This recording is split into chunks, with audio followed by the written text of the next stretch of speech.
The Weekly Warp Pipe. All right, what's up, everyone? Welcome back to the Weekly Warp Pipe. I'm Russ Lyman. I am Pac-Man Case. Just kidding, but he'll be here soon. I'm an NES addict. You're the NES addict. Yeah, I thought it'd be fun to have another guest on the show. Maybe we try to do, like I think we promised, we'll do one guest a month and one live stream a month. I think people kind of digging that. And I thought it'd be cool to have Andy on Pac-Man Case and talk about running a game store because he recently took over running a local store in your town, right, Jay? Yeah, ever since he started, it's really went downhill too. I'm just kidding. I guess we'll bring him on to defend himself. Ouch! Ouch! My heart and soul is in this store, bro. I'm even wearing the hat. No, Robert sent me pictures. So Robert is the owner and a good friend of mine as well. He sent me these really rad pictures that you guys have done some really cool stuff, but I'll obviously save that for you to talk about. No, man, I appreciate it. By the way, thanks for having me on. Absolutely. Yeah, I reached out to you. I was like, hopefully you can record when we do. It's a little bit late, and I know you got family stuff to do, but appreciate you having you on here. Yeah, I'm not gonna lie, I was pretty stoked when I found out you were jumping on here. So yay! I mean, I can run over to Jay's house right now. Well, that's what I was gonna say. Even though Andy and I live in the same town, and like we had these grandeur ideas of like we're gonna hang out every weekend. Like I might have seen Andy like twice in the last like 8 months. Yeah, this was a really weird year just in general for a lot of things. My life changes, your life changes. Like, so I think we just have to find a rhythm again. That's all it is. Yeah. Sweet. Well, hey, you want to do a quick, I guess, introduction of yourself and yes. What you got going on? My name is Andy Pac-Man Case. Why is it Pac-Man Case? It's a long story. Go watch my YouTube channel. I talk about why I called myself Pac-Man Case. I've done YouTube for, oh dear Lord, 5 years now. And lucky for me, I was reached out by our local video game store here in town and asked me if I wanted to GM that store. So that has now been my life the last 5 months, basically starting in October till now. Guys, probably going to be 6 months soon. Yeah. And that's what I do, man. Get some YouTube in there every now and again. But the Video Game Cavern is literally been, I want to say, Jay, you might know better than I just because you've lived here, but 23 years. I want to say they've been around for 23 years. They started in a flea market called the Jockey Lot. And they did that for a couple years before they got so big they needed a brick and mortar. And then that store's been there for over 20 years now, brick and mortar. And that's difficult in this day and age for stores anyway. So I'm proud to be part of it. And anything you guys want to know, I will be a bleeding heart for you. So who is your favorite customer? Oh, well, I mean, Jay hasn't come to see me other than one time, so it can't be Jay. Wow. I don't honestly, dude, there's so many different people that come into that shop. Like there's like a handful of like ones that we can like talk with, but a lot of times it's the people that are my same age. So like we grew up the exact same way, played the exact same games, those types of things too. But like we have a pretty awesome guy that comes in. He trades stuff with us almost like every week at least. And we have a good time. We were talking about X-Men recently too. So nice. Yeah, man. But I'm meeting the community, right? I'm trying to learn names and all that fun stuff right now. Nice. Yeah, I figured it said we'll talk. I have people post questions, so we'll get to that a little bit later in the episode. Nice. But I figured it'd be fun because I also used to run Retro Games Plus in Orange, Connecticut. I was manager there for probably maybe 4 or 5 years. Oh, nice. So I went to Costco, and the owner ended up moving out to California, so he has like a GM person running the 3 stores in Connecticut, and now Chris has the 2 stores in California. Nice. So Russ has horror stories. He knows the retail horror stories. I'll chime in as well as working at a game store. Yeah. That's awesome. Now, how many days a week are you there? So right when we first started, it was a 5-day for everybody, and I actually changed those hours. So I turned it into a 4-day work week with 3 off, and we all work 10s. But the reason we do that is because I have the crew come in 2 hours early so that they can get product out. So that would be, making sure that our case is full of consoles, handhelds, various games and those types of things. And that's actually worked out really well for us because the store is so busy that doing that during the day it was becoming difficult. And if the case was empty, it looked like the store was empty. So right. yeah. Because we would always go ahead. I was gonna say we only had one person on in the morning, usually from 10 to like 2, and then the next person would come on, and then I'd probably leave by 3, and only on weekends we would have 2 people on, but it usually was slow enough just to have one person on. But yeah, if you get like a trade-in then coming in and you're trying to manage customers and do the trade-in, it can certainly get tough.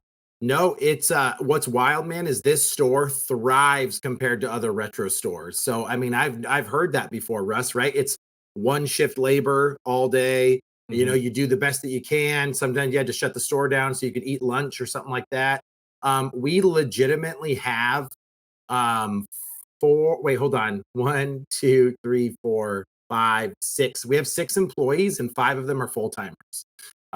So the store itself sometimes will have 3 on the weekends when we can make it happen, and then 2 at least during the day because the trades, they just don't stop. Like it's literally all day, every day, trades getting thrown on the counter. And then while you're working on that trade, you have 5 or 6 customers needing help, and that's tough to juggle. My explanation to a customer too, because sometimes you have to wait, is I can't give you cash unless they give me cash to buy product. So if you don't mind waiting, and everyone kind of always understands that. But yeah, having that many people is pretty rare for a ma and pa shop, which is awesome. Nice. Yeah. I don't know if Jay was going to remember. No, I was just going to make.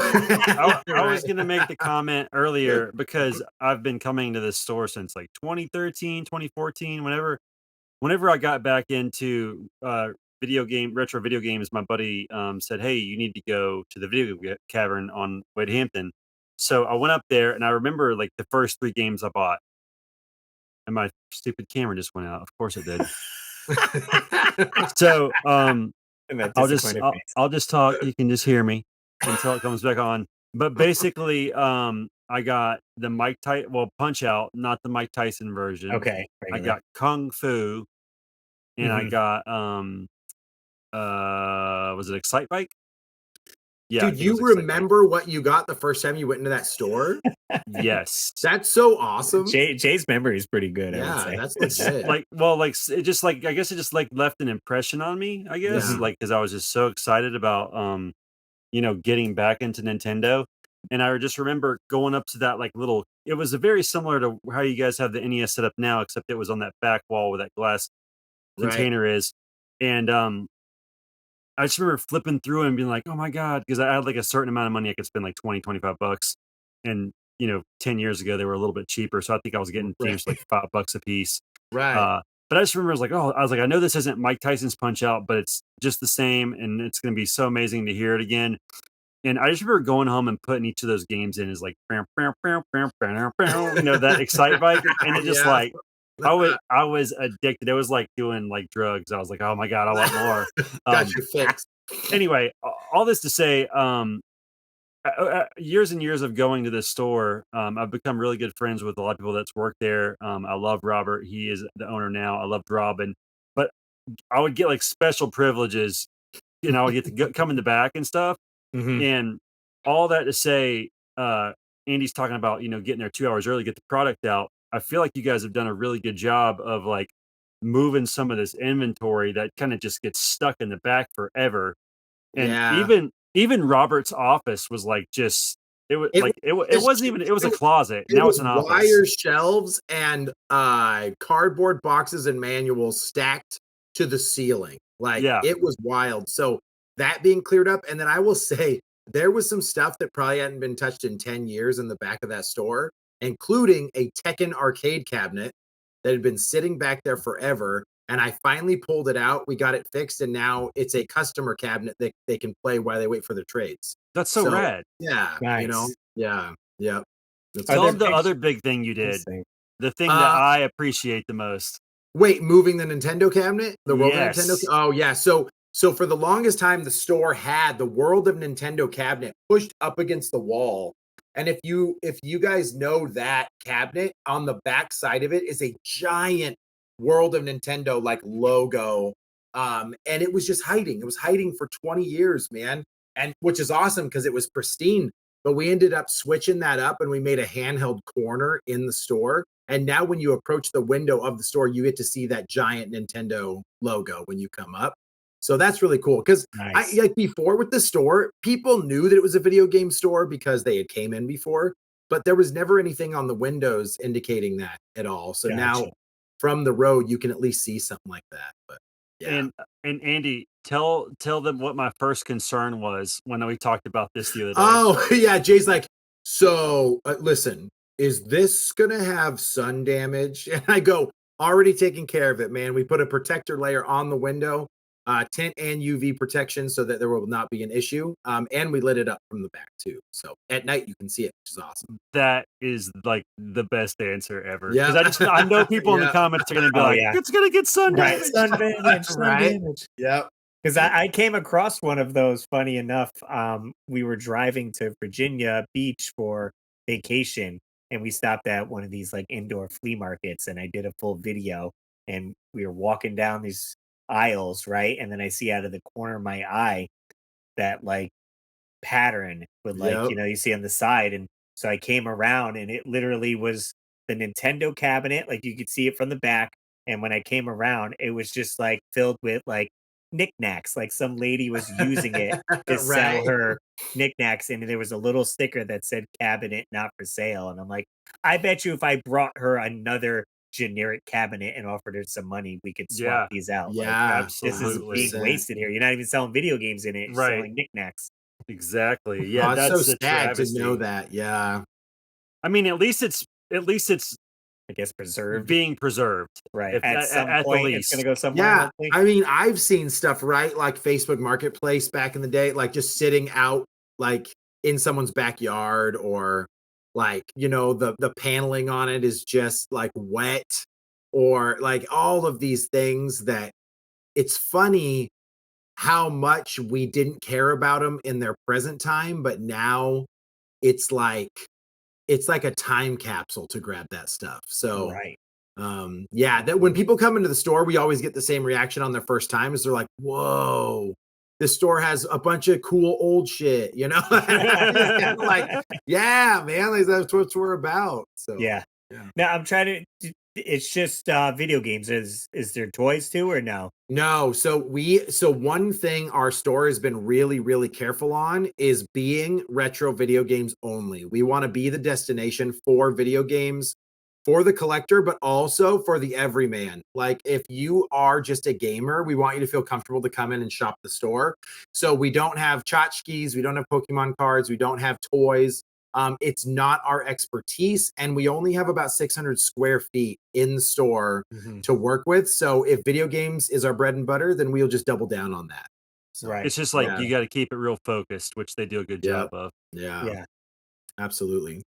So what would you? I'll pull out some questions. Oh, sure, Yeah. Russ. Yeah. What will you say is the least like games traded in as for a system that you see? Oh, the stuff that like never comes in. Right. 100% Sega Genesis. Really? Yes, 100% Sega Genesis is the least amount of traded. And I don't know if it's an area thing, like the Southeast, there's not as much love for it, but maybe I have like 2 or 3 customers that come in and really enjoy Sega. Other than that, it is a Nintendo and a Pokemon store. Like that's what people come in asking for every single time. I would say 90% of the things that people are coming in is Switch and Wii and so forth. DS and handheld stuff too, right? With the Pokemon, Pokemon, the GBA. yeah, But yeah, but Genesis, I was surprised because when I first started, I loved the Genesis and no one cared. I was Right. like, oh, it made me so sad. Yeah, that's the least. That would probably be what comes in. I feel like yeah. 10 years ago that came in a bit more. Maybe, I don't know, because with Genesis having the clamshell, you would think they'd be preserved better than the Super Nintendo stuff. Yeah. But I don't see it. There's not a lot of them that come in. Obviously something like Sega Saturn, that type of stuff is pretty rare at any game store. So if I was going to be like truly honest and looking at metric numbers, it's probably in there, but it's still Sega. Like So maybe TurboGrafx. Yeah. Oh man. Yeah. I mean, Mhm. anything like that, right? A TurboGrafx or a Lynx or like, Right. Virtual Boy. like, yeah, that type of stuff. Funny enough, man, I've seen more Virtual Boy in the last 2 months that I've seen ever. Somebody came in with, I want to say it was like 10 or 12 different ones. Some of them were boxed, some of them weren't. Jack Bros wasn't in there. But then also Robert found a great lot of like 14 or 15 of them recently too that we ended up getting in the store. So we were squared up on Virtual Boy stuff for a long time because the console doesn't have a lot of games. Right, like So 14 or 15. So Russ yeah. has the whole library.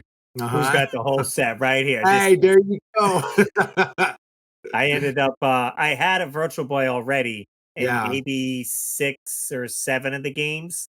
And then a someone had posted in a Facebook group and I kind of messaged him and we went back and forth and he had a Virtual Boy in the box and Uh, all the games plus the manuals on them and we were going back and forth and I did a video. It was a while ago on it was actually technically it's on this channel because this channel was called Bit by Bit before I right, made it right. the Weekly Warp Pipe. So it's a game hunting uh episode on this channel. And I remember I wanted to make it all fun and dramatic, so I brought all his money in a briefcase so I can open it up and That's that's we did awesome. the thumbnail. So I got an extra Virtual Boy in the box and he had Jack Bros, all the classics, and he had recently sold the boxes to all them to like fund for Oh, something okay. else. Sure. But even the manual on like Jack Bros is like $600 or something Yeah, That's it's crazy. crazy. wild. If you had a box Virtual Boy, I wouldn't sell it if I were you. Well, what's funny, Are so you I laugh? have Are you saying that because I sold mine? Yeah, And we're Andy over here. knows. We're over here, and Jay's like, I don't have mine anymore, even though I got it for $12 or whatever No, it was. so the thing is I have 2 Virtual Boys. Oh, do you? So, I didn't yeah, realize you because had I two. found one Yeah. at a yard sale for $5 and then I got Oh, one such a good boxed, deal. complete in box for $10. So my Dude, Virtual Boy spendings are $15. he's so thrifty. He's so thrifty. I love it. so the one I had prior was actually in the Blockbuster video rental case. That's so cool. Oh, So I have yeah. that one and then I love the that. box one. That's regular. Nice. That's awesome. I know I got mine way later. I got mine actually in COVID, but that's why I got a good deal because people were trying to sell stuff when they didn't have jobs. Right. Oh, So okay. I think mine was a Macari find, if I'm not mistaken. And they said that it had like a little bit of issues with some of I don't know if it was the right eye or not, but when I got it, it was fine. So I don't maybe it like jolted back in place when they shipped it, but I haven't had any problems with There it you at all. go. Nice. That's a cool console, dude. But it's like for me, maybe I can play for 10 minutes. Then I'm like, okay, I need a break. It's such a novelty, right? Like Yeah. it's just like one of those things like, all right, cool, I experienced it. I'm good for another like 8 months. Yeah, right. Yeah. Well, that brings up another good point of Yeah. working at a game store is you get to try these systems out that you often don't see Yeah. or get to play. Like someone brought in one of the CDX eyes, like the Oh, standalone Sega yes, those are awesome. CD system. That what was another one? The GameCube Q Oh, yes, right? came in. Yep, yep. That's all like mirrored and shiny, and that's the one that plays It's actually a really pretty console if you're a GameCube collector, man. Yeah, right.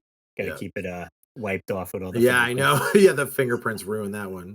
Andy, did you recently tell me that you guys don't take Atari anymore or you just got rid of it all? No, so we actually sold it all. Atari didn't move very well in the store aside from a couple collectors that were like more eclectic on that. Box stuff, more rare. So we had Atari that the store had taken in for 20 plus years.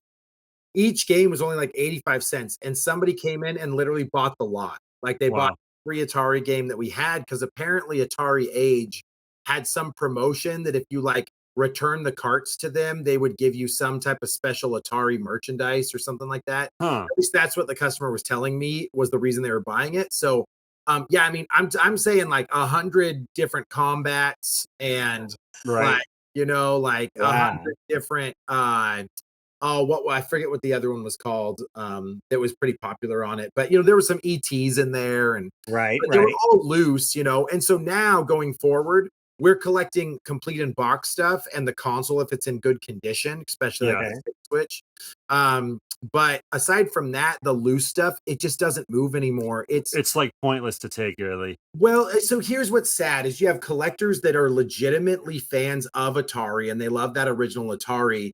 Kind of the same reason people collect vinyl, but that customer base is like 50 to 70 years old now. It's very rare to get like a collector that comes in and shops a retro video game store that's that age that really loves the Atari. Right. Because maybe that would have been like a mom, dad that played it with their kid in the day that really wants to maybe relive that a little bit. The kids themselves are like, I kind of moved on to Nintendo. But now I'm starting to see that trend of the Atari getting skipped over happening to NES. When I go to conventions, NES is like on the ground in boxes now. And that makes me sad, to know that like that's the next wave that people Our just time stop is at coming. Atari. That Yeah, makes right, me I happy know. because it's going to be cheaper to pay. Get Yeah. little Samson down under $500 Yeah. and I might consider it.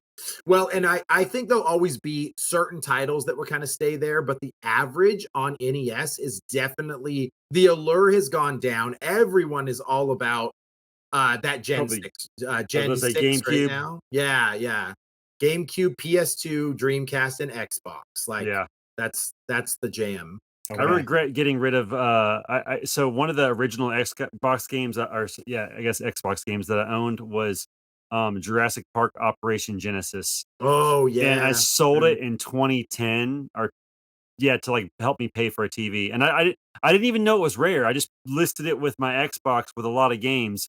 And I remember I had it in my hand. I was like, oh, I really kind of want to keep this, but I don't know, whatever. And I just dropped it in the lot, and then Mhm. that lot went up quick. I think I sold it for like $50 for the whole lot. Oh yeah. But and then a couple up years there. later, like 3 years later, when I got into retro gaming, I found out that like that was like a coveted game, and I was like, oh my god, I used to have it. It was like Yeah. original. Dude, if we knew what we knew now, guys, we would be millionaires, bro. Like if we could keep all of the stuff we had as kids in box, Right. oof, it'd be incredible. I know it. I guess we could try to jump over to some questions I posted on Instagram or Oh, Facebook sure. page Yeah. and whatnot. So we'll see what they had to say. What did you say? What did you say? Springfield, let's hear from you.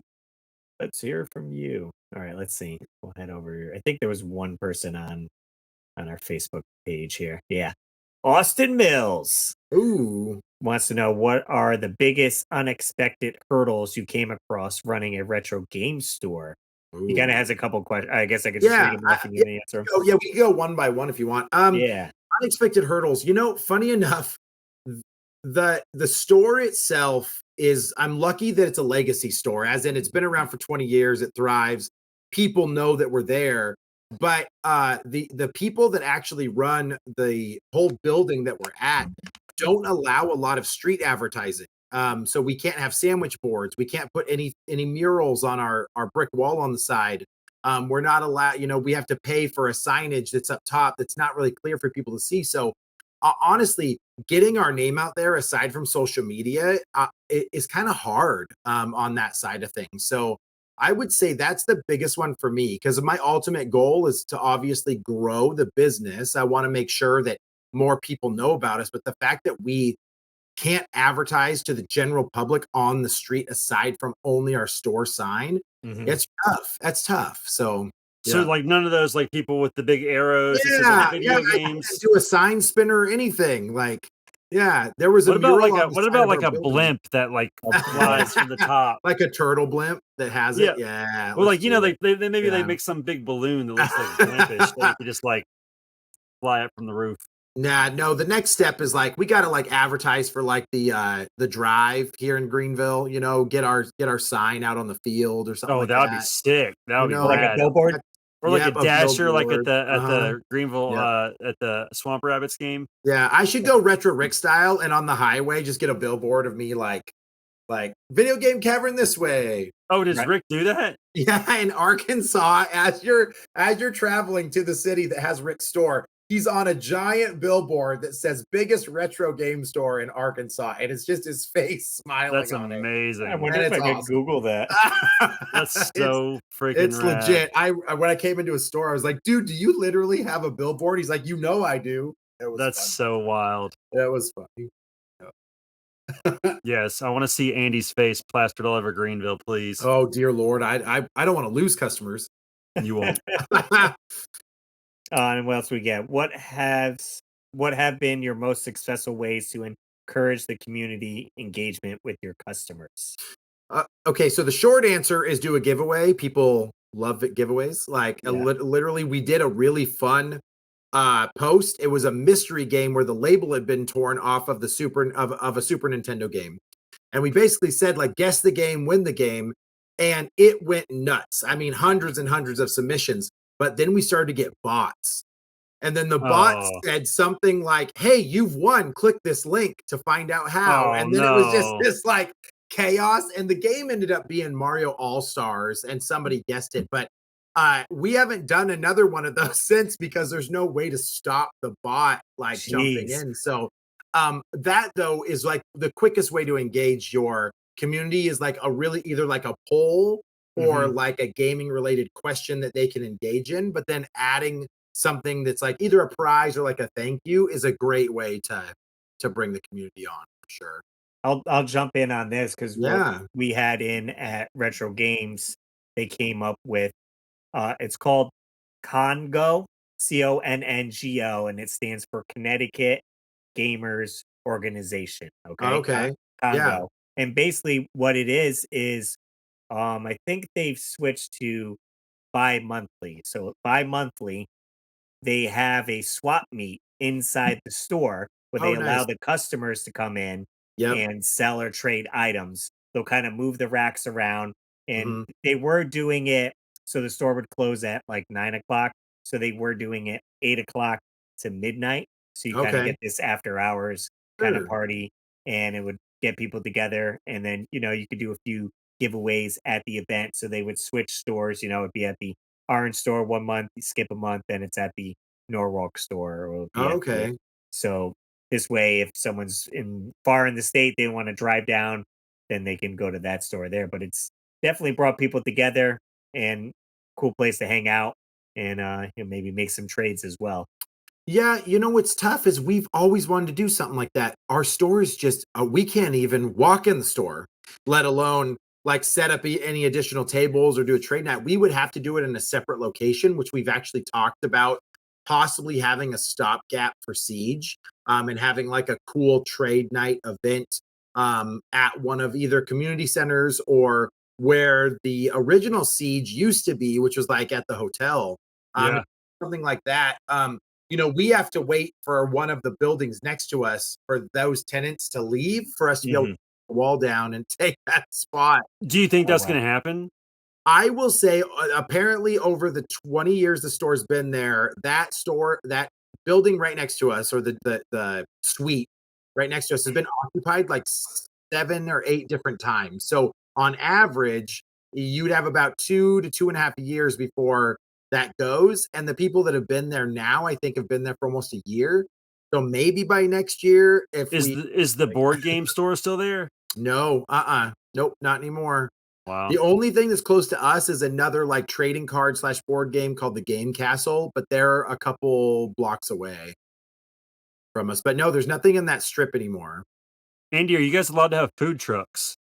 So I want to, but we have the trash cans right next to us. If I was going to do the food truck, I'd have to block off the parking lot. And the fact that the current owners of the building don't even let us have signage, it's been a rough Right. go. So like we have some like I guess that goes back to those hurdles.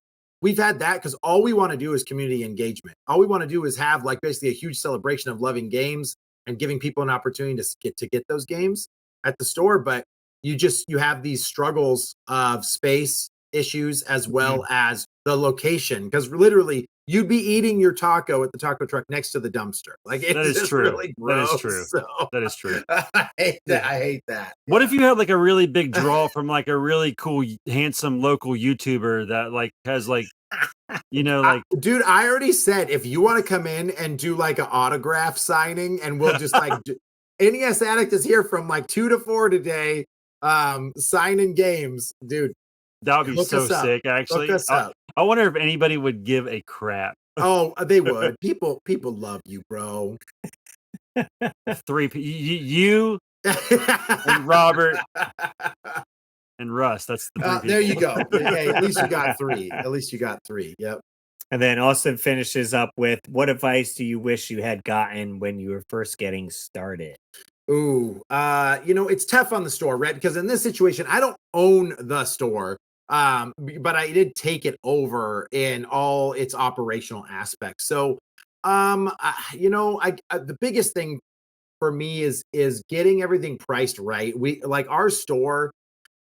It's funny, a dollar doesn't seem to matter to people in genuine conversation, but when you look at it as a price tag, knowing where those prices are consistently in the top of my head and that research would have been more beneficial. Like I have to do a lot more research than I expected I would have to as a game like comes into the building. When someone's doing a trade, I would love it to only take me 5 minutes, but it's going to take closer to like 20 to get through a stack of stuff, right? To make sure you're pricing it right. But that's hard though. It's, no matter what you do, the market's volatile. The prices change all the time. So Absolutely. we do our best, but we were always, I say we're about 5% lower than an eBay. So you're always going to get a better deal at the Cavern. True. Yeah. Nice. Excellent. Yeah, I'd say with my position, I was a manager at a movie theater, and Chris, the owner, would come in to see movies, and we got it talking and this and that. And he's like, I'm opening another store in Orange. I was looking for a manager. So I kind of went into the role that way. So I was managing at a movie theater. I was like, all right, I'll switch over to games. I know games. And I had the Mario Kart car then, because there's I see if I could Google it. There's a picture if you look up retro games in Orange, and it has my old Mario Kart car outside for like the grand opening and stuff. Probably like a great draw too from the road. Right. How long does it take you to get to us, Russ? If you were to like, I don't even.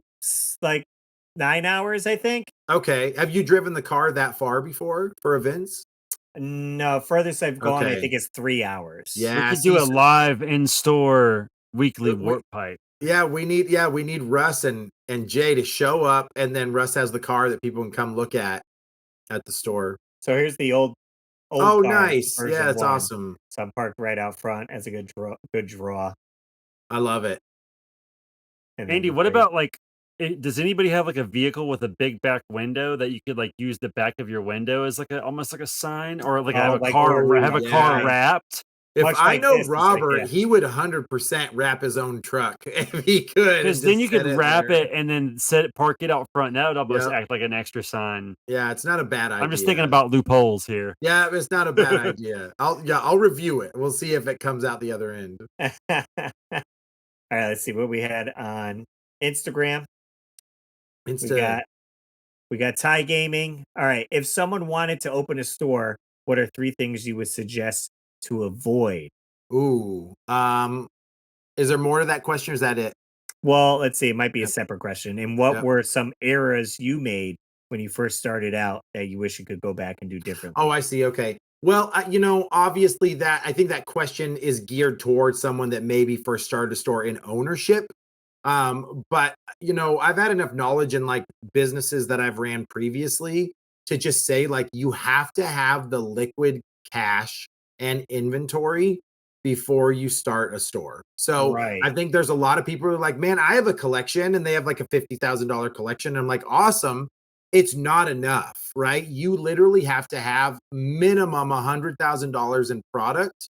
You have to have liquid cash so that you can cover your expenses, your labor, your overhead, to make sure that you're at least set for 6 months. So I think a lot of people run into it starting at 0, and it kicks them in the butt like real fast. That stuff catches up. You have one slow week and you feel it. So I think that making sure that you're prepared better would be more helpful. Yeah. Right. I think with Chris, when he was opening up that second location, would help is having that first, so you can get the constant trade-ins and then kind of stockpile a lot of the common games, but you also want to have some of the good stuff, so when you do open and people come in, you're like, oh wow, he has Conker's Bad Fur Day, he has whatever, Snatcher. If you walk in, it's just a bunch of Wii plays, people are gonna walk out. All the Burger King games on Xbox. Yeah, right. Hey, Sneak King's awful, but the bike racers not too bad. Oh, the pocket bike. Yeah, pocket racer. Let's see, and then we got Scruffy GIF. Let's see. When you own a store, do you still want to go to a store, thrift, or normal to go game hunting, or do you Oh. just wait for stuff to come in? So it's a unique one. Our store is awesome, right? There is an employee discount, but our customers get first dibs. It has to be on the floor for 3 days. So when you get something cool, it doesn't last in the store very often. I've always loved the thrill of the hunt. So like I enjoy thrifting and flea markets and conventions because I like to browse. I like to look at that stuff. But I will say, no matter what you do for your job, if it's similar to what your hobby is, it will make you jaded. Like I go in and I see cool things all the time at our store. We literally have a Pokemon box sitting in the glass case right now. It's like $1,500. And I just see it every day. Like, it's like, well, there's a bird, like I don't, it doesn't hit me the same way that it would have if I would have found that in the wild or saw it, more limitedly. So, yeah, that's, I mean, I think it's just a product of being around games all the time. It's exciting, but it's like, I come home and I'm like, yeah, I guess I'm just going to do something else today. I'm not going to game because I've been around it for 10 hours today. Yeah. Right. Yeah, makes sense. Let's see. I think you had a second part to the question too. And what thing, game, display, toy, or oddity that before you owned a store you had no idea existed that you're really into now because of the store? So, again, just starting at the store, not owner, but I do run the operations of the store.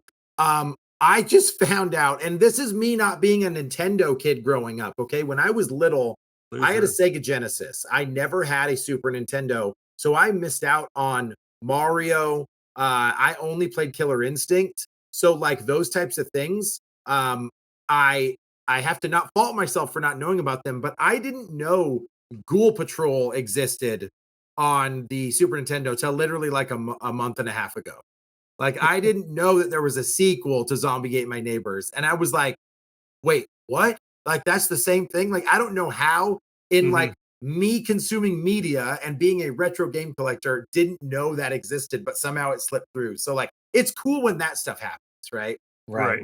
Yeah. I was gonna say limited run did didn't they have a combo pack with it? You were probably like, why are they throwing that game in there? Yeah, I was like, that doesn't make any sense. I don't, yeah, and I wasn't looking for it at all. So it obviously just slipped. But that type of stuff, you just learn more and more every single day as you're surrounded by it. Right. I would say a lot of the consoles that got traded in, oftentimes I had never seen before or got to try out.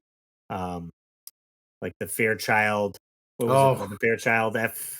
The Channel F. Channel F, yeah. Yeah, the Channel F that has like two weird looking joysticks. I don't even know what that is. It is. Russ might be able to pull it up, but dude, it's a goofy looking. So it was basically the very first video game console ever created. Like that was very unique. I have one right now. It was my dad's. He bought it at Sears. Oh, you know what? I have seen it. I remember you showing it to me now that we've talking about it. Yes, it's very strange. It literally looks like this massage, the controls look like a massage / something else you can't talk about. And then the games themselves, this top lifted up and stored the games in it, and then you could insert it into the front. And they were, and they were very much, Atari, in the way that played. I think we had blackjack and like I forget what it's called, but it's like two cowboys are facing each other as a shootout. Okay. I forget. I don't know if that was actually on the Channel F, but I feel like I have that memory when I was a kid. The cartridges look like 8 tracks. So, right. But I mean, so does Atari. So. That's a wild system. Yep. Yeah. So yeah, definitely seeing cool stuff like that. Let's see. And then on our YouTube page, if you go to the community tab, we usually post on there. Nop Top says, what questions do you get the most from visitors to the store that you're tired of answering? That's a great question. So right now, I will say it's really hard to take in PS4 and Xbox Ones right now. They go for like $20, $25, like most of the stuff that's not there. And we get a call every half hour asking if we'll give more than GameStop.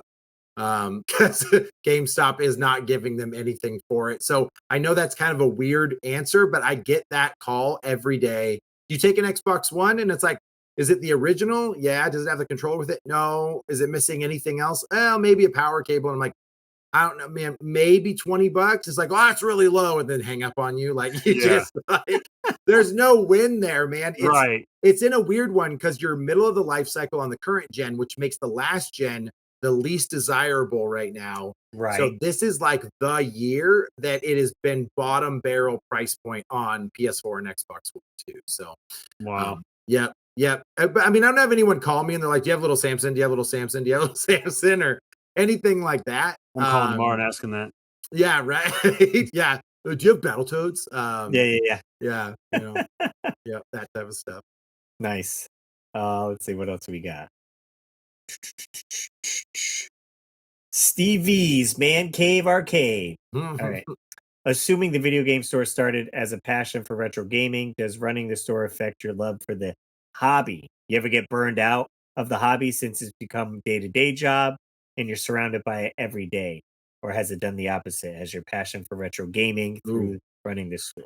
So before I started at the store, I literally had made like kind of like a commitment to myself that I was working on collection 3.0, which is after you have had your childhood collection 1.0, 2.0, you go ham, you buy way too much stuff. 3.0, you finally like narrow it down to the stuff that you only love. And I kind of was at that point.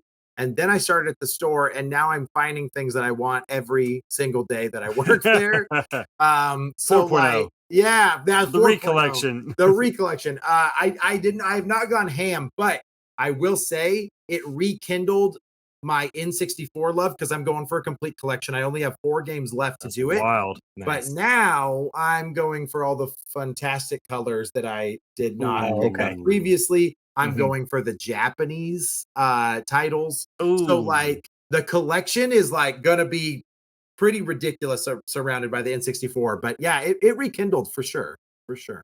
Nice. Yeah, I will say me working at Retro Games Plus, it's just cool to see so many different games come through that maybe you've seen on YouTube channels or whatever watching, and you're like, oh, here is Little Samson. Like I get to try it out, or what are these oddball games that no one ever talks about? But it was certainly hard not spending your entire paycheck there, right? Like, oh, all the time. I mean, I even just this last month, I've probably thrown down $300, which is not, I mean, that's not chump change to some people. But I'm just like, I didn't really need this stuff, but I did need this stuff. If that makes sense. Like I can't stop, won't stop, man. I'm a game collector at heart, but I play my stuff. I don't entomb it in plastic, so I'm not like a graded guy. I'm not into that at all. Like I collect to play. So for me, if I find it interesting, then I'd want it in the collection.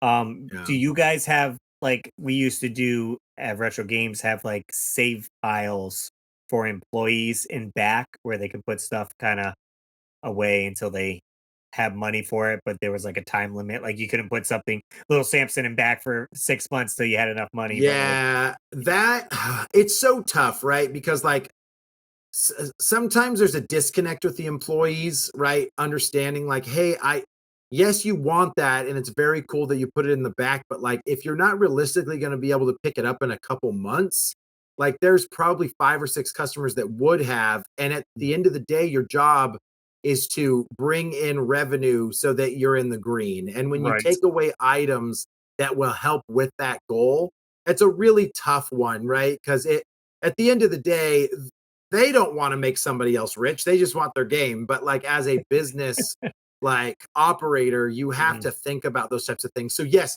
people have stacks in the back of stuff that they would be interested in. If it's been sitting back there for too long, we always kind of like, let's reevaluate. Is this stuff you're really going to get? If not, put it back.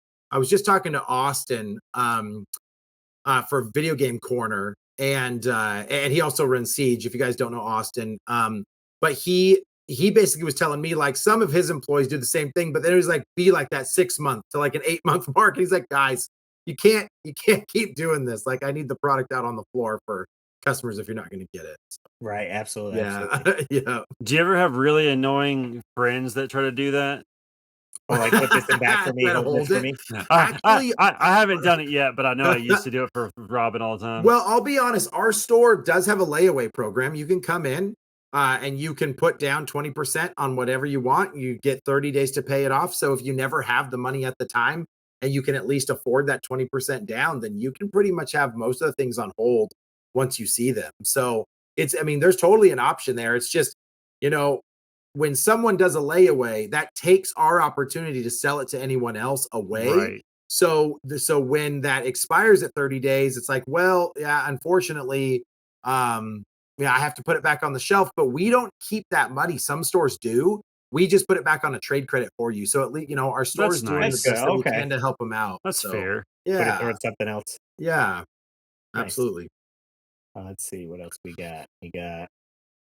Mike says, what was your original investment in your business? Positives, negatives of the business. So I have a feeling that that's more geared towards like Right, for an ownership. ownership, but Yeah. you know, I actually don't, you know, it's tough. So the previous owners, Robert and Lorraine, they had built it from scratch, right? They had like, there was no investment there. And then Robert, when he purchased the business, that would have just been like the handoff and what they agreed upon. So I think anybody that's going to start, I will just go back to like $100,000 in inventory and 6 months worth of expenses. Like if you can do that, you could probably start a store, but then also know you're at that store 7 days a week if you want to be successful. That's right. You know, there's no give. I will say one of the best videos to come out in a long time is the one Phoenix Resale did with a store owner that showed how much sacrifice that they gave to make their store successful, and that they were quantity and low margin to be able to turn things fast.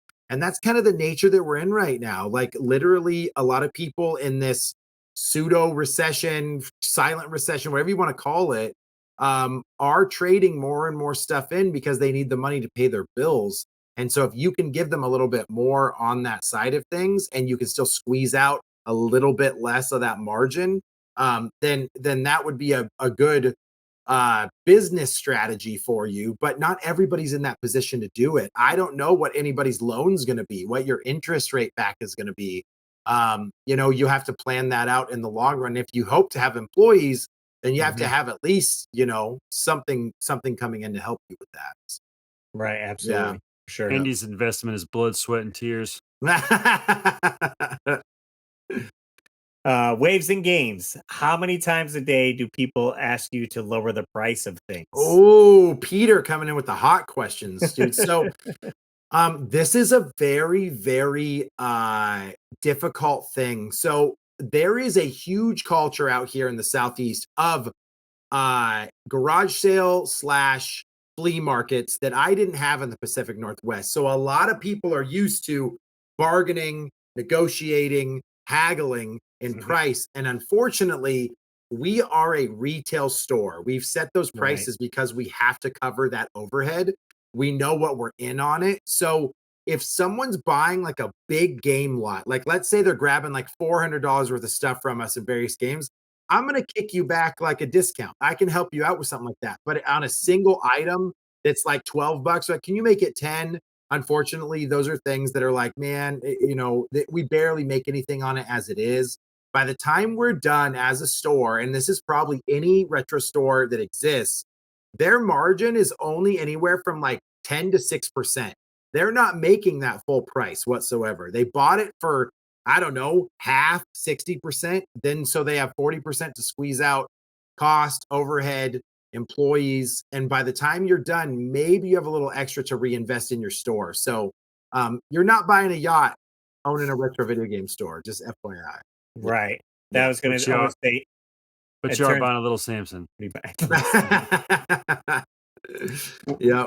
I was going to bring up with you kind of almost refusing to take Atari stuff and this and that. Like Yeah. some of the games you almost have to turn away where you have, okay, like how many Maddens do you need? How many Call of Yeah. Duties on Xbox 360 do I need 30 copies and then it's not selling for $8? Do we have to put it down to 2 to try to sell it and then not even take it? And then Well, people and that get mad. happens a lot, right? I can go out to the shelf and I'm like, okay, if you guys take another Dance Central, I'm going to kill you. Like, right? If you guys take another Battlefield 4, I'm going to kill you. Like, it's not, it's just sitting out there. And even though it wasn't a whole lot in trade, I'd rather you put that towards a Mario, new Super Mario Brothers or Wii Sports that literally will sell every single day in the store. So you just have to be smart. You just have to be smart about what you bring in. That's one of the things that I think Robin maybe did. I can't say this for sure because I wasn't Yeah. there every day, but like I think maybe sometimes she took things maybe she shouldn't have. I know she yeah. probably took some things from me she shouldn't. Well, I mean, there is one thing, right? So if you have a customer that you know is more of a regular and is going to give you stuff over and over again, then I'm more likely willing to want to work with you on that trade because I'm like, well, if I help you out on this janky stuff today, maybe you're going to bring me a Super Nintendo tomorrow. Maybe you're going to bring me a Nintendo 64. Something that will move. But sometimes it is just garbage. And as much as I want to, that GameStop third-party controller is not going to sell in my store. Like it doesn't work. Like it's been sitting there. People scoff at it. And someone's like, oh man, yeah. I mean, I looked online, it goes for $15. And I'm like, I'll be honest, that's going to sit in my store for 2 years if someone wants it. Right. And most likely they're just going to eventually buy something else. So it's like, you don't want to fill your store with stuff that's not. Yeah, exactly. Yeah. So you got to be smart about that. Nice. And then was there a last question here? El Flamo, what game do you most often say you can't buy? Ooh, like personally? Yeah, I'm not sure. Or if maybe like probably within the store. Within the store. What game do you like? Most what often game does the say store you turn can't- away the most? Oh, we turn away. I mean, honestly, at this point, it would be Atari. Like if someone comes in with a box of Atari stuff, and it's literally like they're like 50-cent games. It's going to be a no-go. Like I'm just like, number one, I'll take that stuff in. I can't give you much for it. So that's kind of silly. It probably will cost us less or more money to sit here and have a conversation than the money I'll give to you for that stuff. So a lot of that stuff, it's like, yeah, if it's not in box right now, I can't take that stuff in. Also, a lot of people bring in discs. We're in a very unique time frame with the disc-based systems. Disc rot is starting to happen. And when disc rot starts to happen, that data layer is being destroyed on the disc. And a lot of times I have to turn away some things that they might be great games, Sega, Dreamcast, GameCube, but the data on it or the topside damage is just too far gone that I can't risk it. Even if the game plays, I can't sit and play a game for 8 hours to make sure that it plays till the end. I can make sure that it's up absurd for 10 minutes. So I have to turn away some stuff that's way too damaged, unfortunately. Andy, I expect my NES games that I buy there to be completely tested. So like Battletoads, if I get to the last level and I can't get through it, I'm going to be really mad. Sorry, bro. Well, we got a 30-day defect policy for that. Good answer. Good answer. It'll take me longer than 30 days to get to the last level. That's the goal. Gotcha. I still haven't beaten it, and I was using this. Oh man, I think I had to use the Game Genie too. Battletoads is so hard. It's so hard. Nice. Oh hey, we got a voicemail, Jay. Sweet. A voicemail? If you guys want to call into the show, we do have a number. It's 949-682-9277. That's 949-682-WARP. You can leave us a voicemail and tell us how we're doing. Give us some topics. Tell us how good Andy looks today. Look at him. I love having Andy on. It feels like I'm hanging out with you for a change. I know. Funny enough, you could leave for 10 minutes and then you'd be right next to me. I should just do that. Just show up right next to me. On camera. And then just like slowly comes into the line. That's nice. All right, let's see what they said. Oh yeah, wait, I gotta play my thing. Here we go. keep dreaming, dreaming about my dream phone. It's for you. Hey, what's going on? Weekly Warp Pipe guys. This is Colby from Virgin Splurge Drifting. A Nice. couple questions for this week's topic in regards to owning and running a game store. I had 3 small questions just wanted to ask. Okay. First was, have you ever had any crazy people to trying to trade stuff in, either not happy with the amount that you offer them or just want to trade in a crazy amount of stuff and you don't think that maybe it's legit or something along that line, some crazy person story. The second one was, what's the most epic thing you trade in to the store, either high value or holy grail item? And the third was, how do you deviate from collecting, keeping something awesome that comes in the store versus keeping it just for sale because you're running a business? Been listening to the podcast ever since you guys started. It's great. I look forward to it every Wednesday and Saturday. Russ, you got to jump on Pet Terminator and start playing that live stream sometime soon, Pest man. Terminator. And you guys doing great. Cheers. Look forward to the next episode. Thanks, guys. Thanks, Colby. Thanks so much, Colby. Nice. Appreciate That's that. awesome. That's awesome. So you guys remember those questions? Because I don't. One of them was, God, my ADD is so bad. We're the worst. Hold on. So one of them was like, how do you differentiate taking something Yes, cool yes. versus profit? So I will say, as a business owner, cool will bring people in. Something that is logical will sell. So like, even though a Turbo Duo is awesome, that will sit on the store shelf for 2 years, where something like Mario Kart, I could get 40 of them in and sell them literally the next day. I cannot keep my Nintendo 64 and GameCube stuff in stock. So right now, I am always buying that stuff, and we were putting it out as fast as humanly possible, opposed to buying something like, I mean, I'd buy a little Samson, but I don't know if my demographic is ready to come in and snag it, if that makes sense. So, you know, I mean, it's a high price game, and normally what we call those is con bait. So a lot of that stuff we bring to a convention because that's who's bringing the money and ready to throw down big dollars. You're walking into the store, it's often more just for their leisurely day. So, yep. And now I'm trying to remember the other 2. Crazy person story.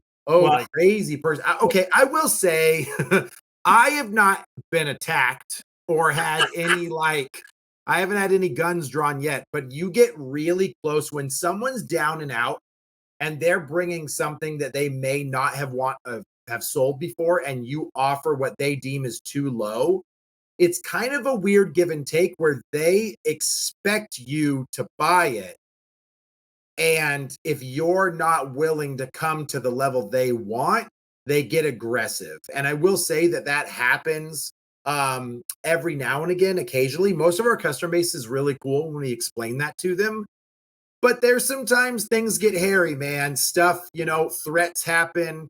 My employees are called like terrible names. They cause a scene. The cops have to be called. That type of stuff happens. So that just kind of goes with the nature of the business. When you're offering cash and you're dealing with a money transaction there, it's the same thing as a pawn shop. It can be hairy. So yeah. We would do some trades, and obviously you usually give them store credit first, which is what is higher, and then it's like $500. You're like store. Oh, I need cash. It's more like 300 or whatever, and they're like, right. You got to give them incentive to keep it in store. Yeah, we had an example where I had a police officer come in and he was like, "Hey, did that gentleman just sell you stuff?" And I go, "Yeah." And he goes, "It's all stolen." And he has a stolen car outside. And, we can't verify that it's stolen. We can just write down the serial numbers as someone selling something to us. Right. But you just don't know. So you just have to be really diligent on making sure that you have an ID with every single transaction so that when the cop does come in and needs to review that stuff, we have it available. And we can also help if it's being stolen from other stores too. So I'm sorry I put you in that situation, Andy. Yeah, you're so rude. did the cop, did you get to keep the merchandise that he had sold you, or did the cop have to, like, confiscate? No. We actually, it was still on the counter when we walked in. Oh, I see. So, so we were actually able. No, I had to turn him away. There was never any money exchanged because he didn't have an identification and wouldn't give it to us, and now we know why. Right. Yeah, but it's just kind of being careful about that type of stuff. But anytime you're dealing with giving someone cash for their tech, quote unquote, valuable stuff, it gets dicey with some people, especially if they're down and out. So, Right. yeah. We had some issues with, we were also selling electronics, so we did have phones and, like, Mhm. iPads, and again, I had spoken about the low employee numbers, so Yeah. they had 2 individuals come in, and they were kinda looking at the phones, and they had, um, like, the showcase with, like, the higher end items or whatever Yeah. was, like, off to the side, and they asked the employee, like, "Can I look at something in this showcase over here?" So they went over there, and then their buddy stayed here and was able to reach around the counter Oh, yep. and Yep. snag a few phones from there. So it was like, and we have security cameras in there so we could review the footage, but then it's like, well, if the cops don't, like, how are we going to get a ID off of Yeah. blurry Right. footage? We have, Yeah, made our that's police always report and all hard. that. I will say the Cavern's been really good at keeping product not on the floor. If there is anything that we have that's on the floor, it's going to be accessory driven. But most of that stuff is going to be under $30 anyway. And we've probably lost some stuff. People steal cases and stuff like that, but we don't have any of the discs on the floor. So, aside from that maybe going every now and again, I don't think the theft is as bad. We haven't lost anything big yet. I'm gonna knock on wood because it happens to everybody. But Right. we even had, we had to move our gift cards, digital gift cards, because people are starting to try to swipe those now too. So Okay. Wow. yeah, Let me see. I was going to play back because I think we're missing one question he had yeah. There's one more here. answered. Yeah. Hey, So what's going on? get a We do replay horse here. fight Sure. cast. This is Colby from Virgin Splurge Drifting. A couple questions for this week's topic in regards to owning and running a game store. I had 3 small questions just wanted to ask. I First think we got the was, first one. have you ever had any crazy people to trying to trade stuff in, either Yeah. not happy with the amount that you offer them or just want to trade in a crazy Sure amount of that. stuff and you don't think that maybe it's legit or something along that line, some Yeah. crazy person story. The second one was, what's the most epic thing you trade in to the store? Maybe this is That the was one. it. That Ooh. was it. The Yeah, most the most epic thing. epic thing, it's so tough too, because it's like since I've been there, Pokemon box might have been the biggest thing when it comes to valuable that's come through the store. The store has had a little Samson in the past, but that the biggest one right now is a Jaws 5 screw that a gentleman is trying to bring in, and I want to say it goes for about 1,200 if I'm not Holy mistaken. moly. Let me go check Really? my jaws real quick. Yeah, the Jaws 5 screw is ridiculous. And so he was asking for value the other day, so that might be a big one that comes in. I mean, at this, it's so funny. The Pokemon stuff is really valuable, but like Grail for a lot of people, anything from like, I mean, we've had some inbox games that are like for the $500 or $600, but they're not necessarily like. I haven't had a Nintendo World Championships come in or anything like that. That's really a lot of people's grail. Like to have that one in the case on display or anything like that would be wild, but you're gonna have to throw down like 18 to 20,000 on that guy. So that liquid cash isn't always sitting there either. I'd say I have a fun story with that. I was trying to look up stuff here. Let's Oh, see. okay. Okay, on that. So someone had come into the store and traded this large trade in of a whole mix of stuff, TurboGrafx stuff, Yeah. Saturn stuff, like it's really, really good trade in. And he dropped it off because it took hours to go through it. Right. And we sent him a price and he was happy with whatever we were offering, paid the guy. And then it was like maybe 2 days later, I was working and the guy came in and he was just like, "Oh, like I got it back home and I ended up finding this box of like manuals and stuff. Like you could just have it. Like it was with that stuff." And I was like, "Oh, okay, like whatever." And so I was going through it and in that box there was a manual for a game called Magical Chase. Oh, for the Okay. TurboGrafx. So Okay. for the TurboGrafx. So Yeah. this is like a $1,500 manual. The game itself Yeah. is like $4,000 here. Wow. And I was like, Wow. what? Like I was just Yeah. going through, my boss didn't even know. And like, Just hanging in there. Yeah, that's crazy, man. Honestly, we've had 20 years worth of manuals and cover art that's mhm, sitting in the back that I'm still going through right now. So I don't even know if there's anything back there because I haven't had to cross-reference it yet, but it's very possible that right. there's a Some of those lot there. Yeah. manuals there. Someone else ended up trading in a statue. Really see here, like huge. But it's Yeah. from Skyrim. Okay. Yep. It was Yep. like the guy with the like helmet and the horns, and this I think he must have gotten it at GameStop or whatever. This thing was like, 6.5 feet tall, or it was huge. I was like, oh Yeah. my god. So that stayed in the store for quite a little bit, and then he ended up selling it to someone for a couple $100. Yeah, we would, if we were to ever have a statue or something like that come in the store, as much as we'd want it, we may have to turn it away because we wouldn't have the space. So unless we could store it off site, that would be Mhm. a hard one for us to be able to take in. Literally, as Jay knows, we can't. I don't even know where we put it if we had something like that. Yeah, I don't know. That'd be crazy. Yeah, I don't know. We'd have to redo the entire store around the statue. The coolest thing I ever got at the Cavern is this Nintendo Power magazine holder right here. Okay. See, what's funny, there's a Nintendo Power. I forget what issue it is, but there was a special Pokemon card that was in the leaflet on one of the Oh, Nintendo okay. Powers that was only given or being able to be used during E3. And within that Nintendo Power magazine, if that's there, it ends up being like a ridiculous amount. So that's some stuff that we go through that we're like, oh, well, we're sitting on like 100 different Nintendo Powers back here, and we ended Mhm. up finding one. So No like, way. yeah, so like Nice. that was super cool to You should have know. did But a you you should just did a like, video on that. I forget how it came across. I want to say Shane from Game Central. Yeah, Shane from Game Central Station told us about it.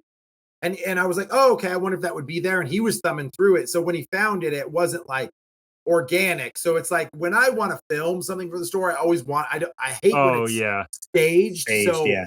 So I'd always want it to be organic. So that would have been cool. But it was like we already found it, then we moved on to the cost, and like we just, the Just rest like was bing, bang, history. boom. Yeah, exactly. Yeah, yeah. Nice. I'm trying to think if there was any other cool stories. We used to get a lot of those, um, either the Master Chief like helmet like Oh, displays yep, that yep. came in, and there was another one with like a gas mask. I don't know what game that one was from. Fallout? I want to say it wasn't Borderlands? Fallout, maybe Borderlands. Yeah, Borderlands, maybe yeah, Borderlands. Yeah. yeah. So I that think stuff was so. kind of neat. What else came in?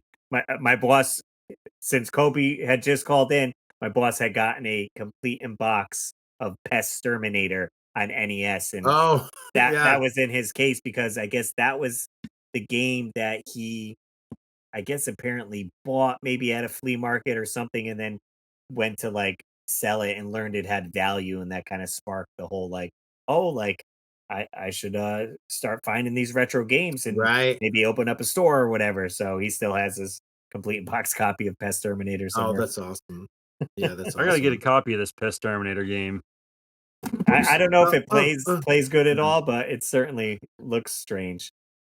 It's Dude. trying. It's trying. Oh, there it is. Yeah. It always Nice. reminds me of like Spy vs. Spy with the art. Yeah, he looks Yeah. weird. So who knows on that?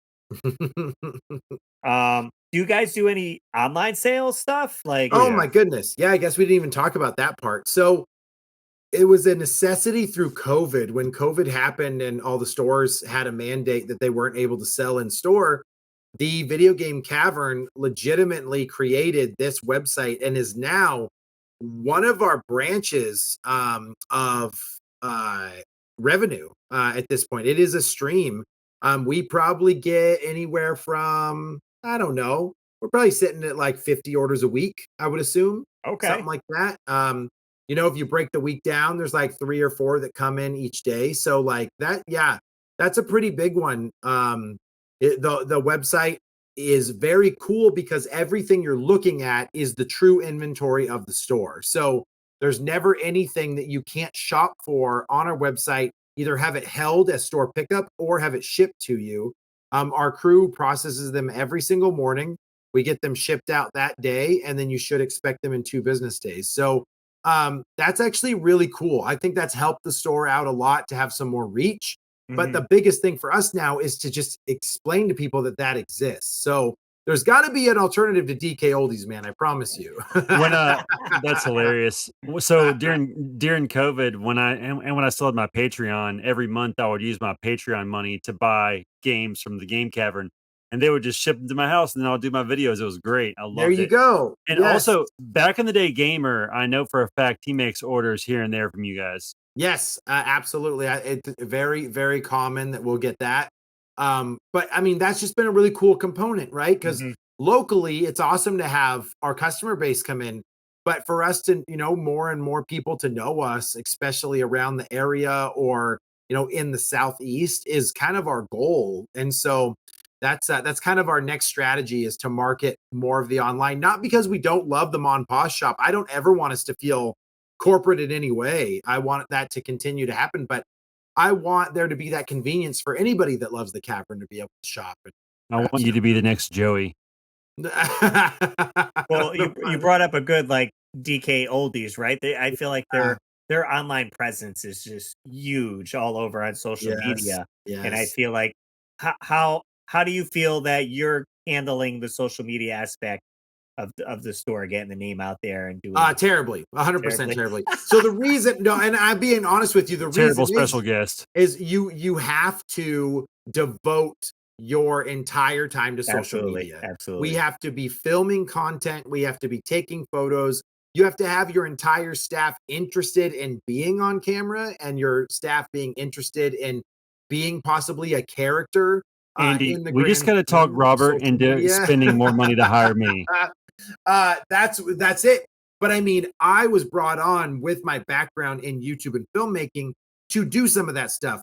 Okay. Well, the problem is as a general manager, the You got no day-to-day time. operations, customers, it's retail. So no matter what you do, you're dealing with employees, you're dealing with the various issues and things that happen with employees. I mean, if I have a call out and I have an employee that calls out for a couple days, that might be now 2 days I can't do social media now. I don't even have time to take a picture.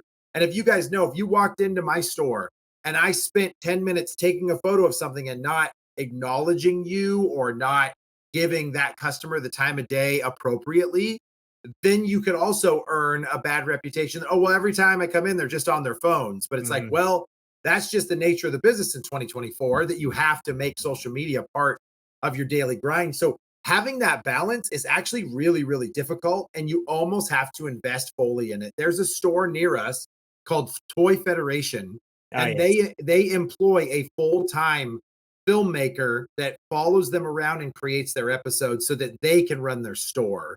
And It's great too. for you to do both, oh, it's incredible. And they blew up within like 6 months because they did it right. But when you're trying to basically, right, you can only give so much, right? You got Mhm. 100%, 50% on the store, 50% on social media. It's going to come through. So do we do a good job of at least making some presence there? Absolutely. But it's just unrealistic to think we can have it happen as frequently as we want without being able to like focus on that, if that makes sense. So. I just need Robert to start really bringing in the cash, and he's like, I need to hire, and then he can hire me, and I can hang out with you every day and make videos about you. It'll be great. Yes, I need a cameraman. What we really need to do is legit like a Pawn Star situation. I need a customer to come in who agrees to be on camera and we film the interaction of the trade. I would like to see that type of stuff happen more, but there's a lot more involved with that when you have a third party involved in the video making. Right. So especially like releasing their image to us to be able to use for monetary gain and all that type of crazy stuff. A lot of people don't think about that. They're like, don't just turn the camera on and do whatever you want to do. It's like, oh, that's a lot more intricate than that. Funny enough, on the flip side, so when I was at Retro Games, managing there, I would do the morning shift. So I'd open up at 10 a.m. and I said no one else would come in till probably 2 o'clock. And oftentimes those mornings, no one would come into the store. Right. So me doing YouTube, I started kind of filming at the store and Yeah. filming trade-ins. So then I had like Retro Games Plus Trade Minute, and then I started doing vlogs and stuff, and I just had a lot of downtime, and it was okay because it's all promoting the store and I'm showing product. The downside to that was I'd shoot the videos, edit them, and upload them, and by the time you're watching them, probably those items that came into the store have already Yes. sold. Well, I'll take a picture, and if I can't post it till the next day, some of that stuff has happened. It's gone. And people are like, oh, is that available? And I'm like, yes, it was when I took the picture. But now that I was able to post it, that's gone. I will say to Jay's point, I have a absolutely fabulous owner of the business. He really loves to be a lot more back end, making sure our website and infrastructure set, making sure that we have the correct things ordered, making sure that overhead and the people are paid properly. And him being able to do that, and that not being the part of my responsibility on that specific side, does give me some time to do some social media for the store, which is fantastic. I could not do that without him, and without him understanding the importance of it. Because I think there's a lot of businesses that are like, oh, we don't need any of that, like hibbity jibbity TikTok, like Right. we TikTok. we could be a bakery without that. It's like, it's just part of the world now as we communicate. Absolutely. So, yeah. And much like you're saying, like you kind of touched on that a little bit, where the demographic, like with Atari and stuff, not taking that in. And I think, like you said, we're going to the GameCube and all this. So like those kids are on these apps more. So to reach them, you really have to do these videos or posts or whatever to get the word out and trigger that nostalgia in them to be like, oh, like, let's go check out this store. They have GameCube stuff. They have Xbox 360. If you guys both want to feel really old, we have people that come in right now to get Wii, and they're like, oh, my childhood console. And you're like, no, wait, how old are you? And they'll just be like, oh man, I'm 22 and I played this a lot when I was a kid, and now I have expendable income. And I'm like, holy moly. Oh boy. They're like, You're oh, such that's a baby. That was my jam when I was a kid. And I was like, oh boy. Like, you're still a kid, bro. old. You're like, do you know it plays GameCube games? And they're like, what the heck is GameCube? Yeah, what is that? That part's actually really funny. I love that. But I was talking to somebody recently where, assuming Xbox doesn't completely foobar their presence in the console space, if we move to physical media dying, I think our stores are actually going to grow in popularity, if that makes sense. People will have a longing for that physical media if it's not available, or we will start to have relationship with indie distributors. So if you think having like 20 to 30 different limited run / options now is a problem, there will be 200 when physical media is not being produced by the big first party distributors. It will be a bunch of smaller ones distributing stuff, and everything will be like $20 to $30 more expensive. So but then you'll start to divide the people that love physical and the ones that don't. So it'll be. I'm already trying to build Colin's Switch collection, so that way when he's like my age, he's like, oh, he's like, Switch cartridges. I actually have it, Dad. Yeah. They still taste bad. That's hilarious. It's so bitter. I still don't want to swallow it.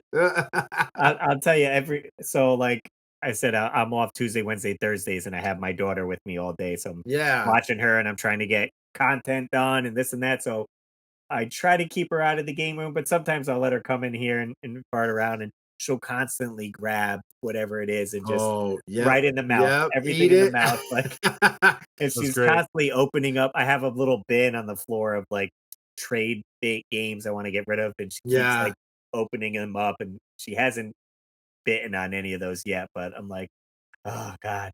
I would come in, Cammy was 2 years old, and my entire PS2 collection was de-disked and on the ground when I came into my collection, dude. And that happened a lot when she was little. So like, there's no good way. Like, if you're making them a sandwich and they run away for just a second, they're always getting into something.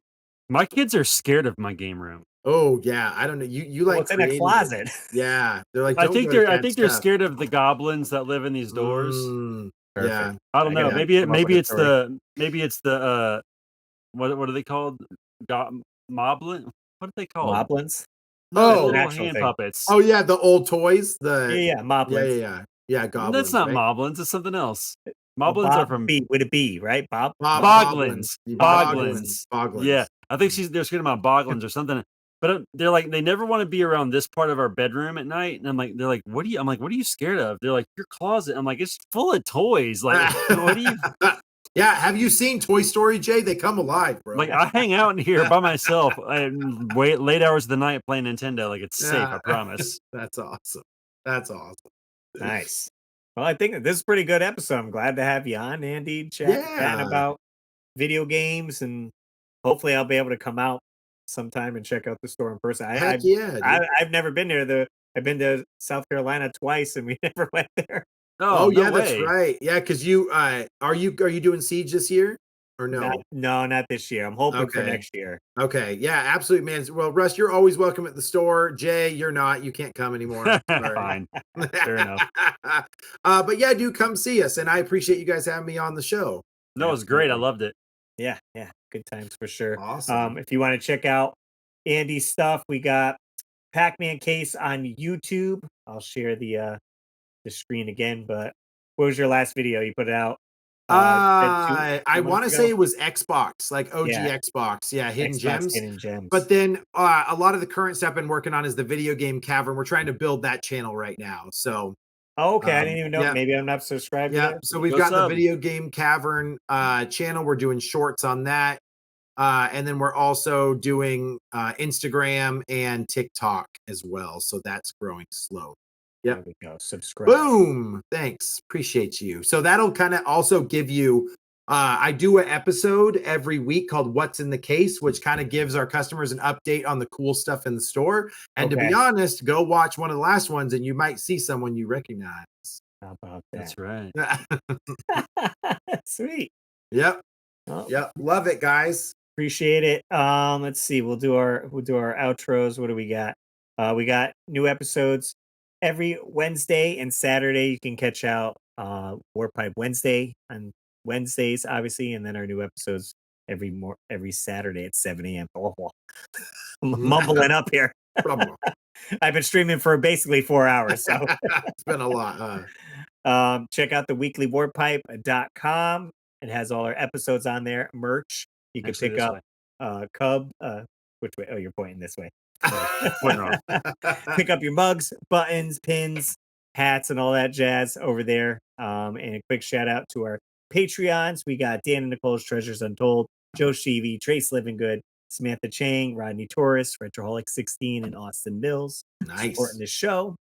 And that's about it, guys. Appreciate you listening, watching us here on YouTube if you are. Be sure to like and subscribe and all that jazz. And we'll see you on the next episode.